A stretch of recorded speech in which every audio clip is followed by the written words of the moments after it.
vamos dar continuidade à nossa programação. Passaremos agora ao painel Como Criar Seu Negócio 50+, com curadoria do projeto Viverte. Convidamos para compor o palco Fernanda Bizarria, publicitária, especialista em estudos culturais pela Universidade de Barcelona, mestre em Sociedade e Cultura pela UFAM e fundadora do PS2P, Observatório voltado para estudos de comportamento e cultura. E convido também o senhor Júlio Alves, que é designer, especialista em estratégias de diferenciação com atuação junto a grandes empresas, dirigindo projetos de construção de marca e de inovação em negócios. Sejam bem-vindos. Boa tarde a todos. Nós estamos aqui hoje, nós não viemos trazer nenhum produto, nenhum serviço, mas uma troca de ideias. Né? Temos algumas teses que a gente vem defendendo já há um tempo, e aí a gente queria falar um pouco sobre ela. O Hub 50+ é uma iniciativa que surgiu da união de um grupo de profissionais de diferentes áreas do conhecimento, e a gente se juntou com esse propósito de construir soluções relevantes para as pessoas 50+. E a gente quer contar um pouquinho o que a gente pensou, e ouvir vocês conversar, debater, dialogar. E, antes de mais nada, a gente queria se apresentar, né, para vocês conhecerem quem são essas pessoas. Primeiro, meu nome é Júlio. Eu sou especialista em estratégia de negócios e diferenciação mercadológica. Eu tenho uma empresa que se chama JA, e essa empresa já fez projetos, mais de 50 projetos para grandes empresas no país. Né? Então, eu fiz estratégia já para Centauro Esportes, empresas do varejo, empresas de bebida, empresas da área médica. Né? São mais de 50 projetos de estratégia para negócios que cresceram e se tornaram líderes nos segmentos que eles atuam. Né? Aí já estou com 56, né? Então já cheguei nos 50+. E uma das coisas era pensar, né? Que eu trabalho exatamente com estratégia, né? O tempo todo com estratégia, pensando negócios, pensando fórmulas, né? Para atuar no mercado.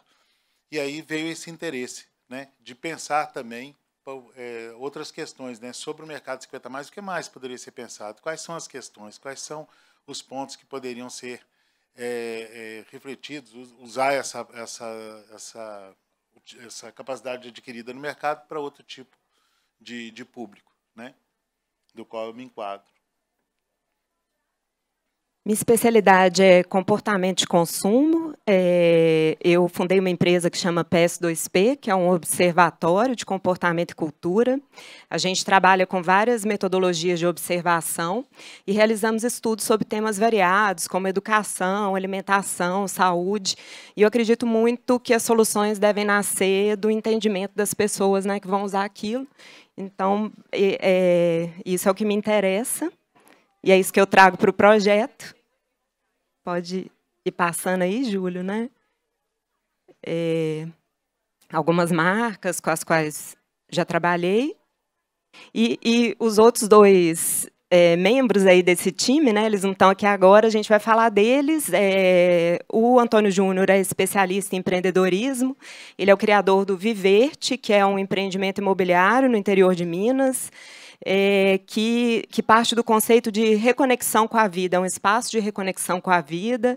Ele ganhou um prêmio imobiliário por conta desse empreendimento. Quem puder depois pesquisar é bem interessante. Então, o Júnior traz esse olhar empreendedor.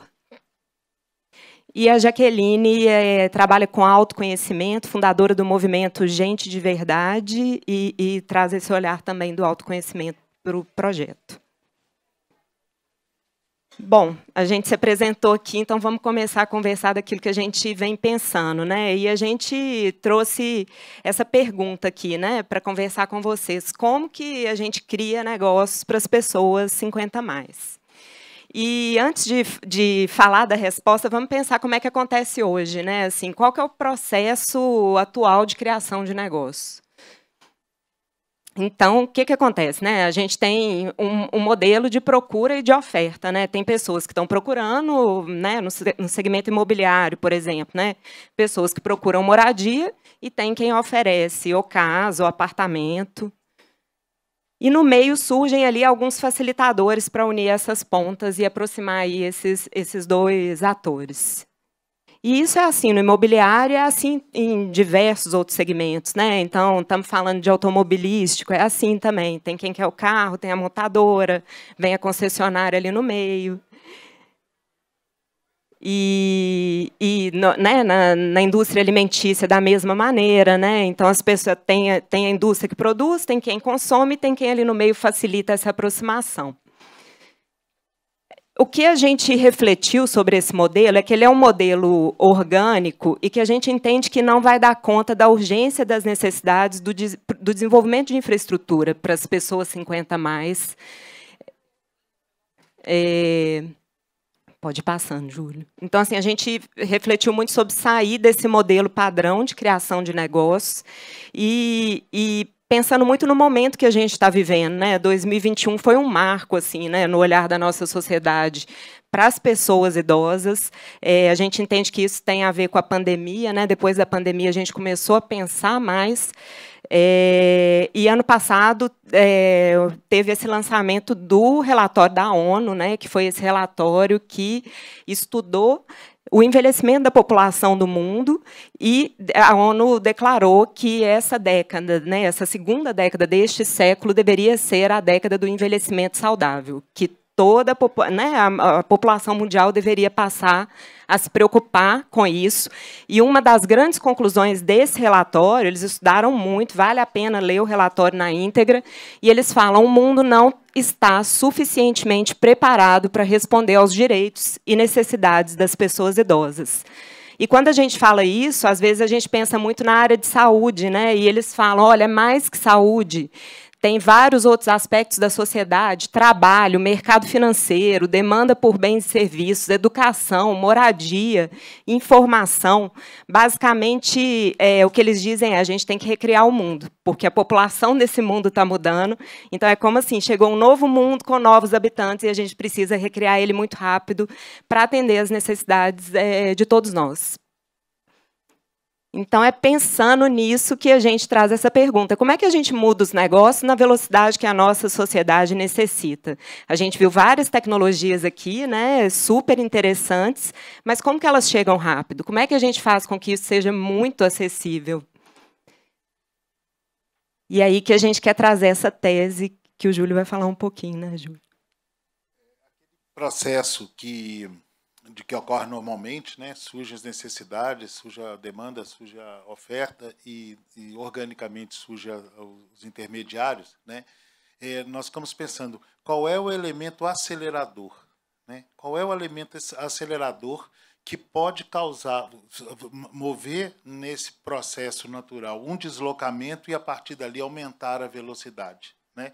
E os negócios começarem a surgir mais rápidos, novas soluções, projetos maravilhosos como esse que foram apresentados aqui, comecem a andar mais rápido, né? E foi nisso que a gente dedicou esse trabalho de pensar, refletir sobre isso, buscar exemplos, botar os pesquisadores da PS para estudar um pouco sobre isso, que para nós é parte dessa questão do deslocamento. E eu vou trazer um exemplo aqui, que ele foi usado na nossa equipe para refletir sobre isso, que ele é interessante, né?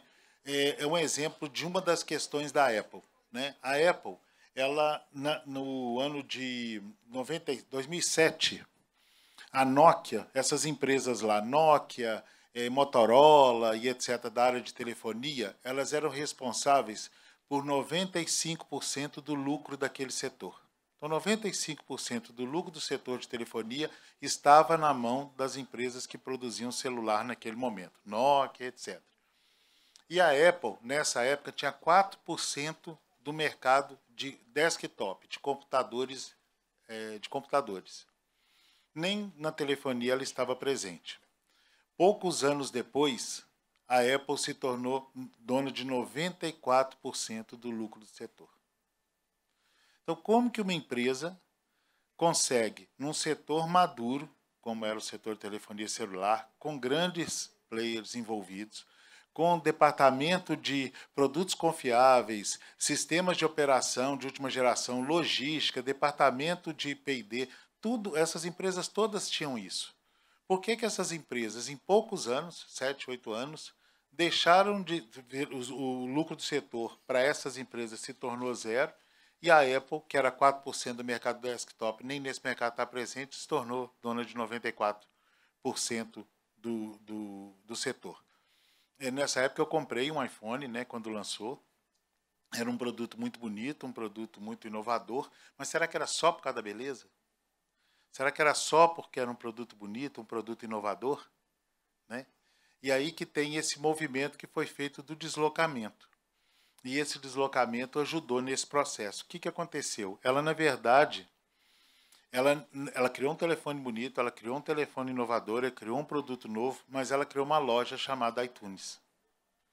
Quando ela lançou o iPhone, na verdade, ela lançou uma loja chamada iTunes. O que essa loja era?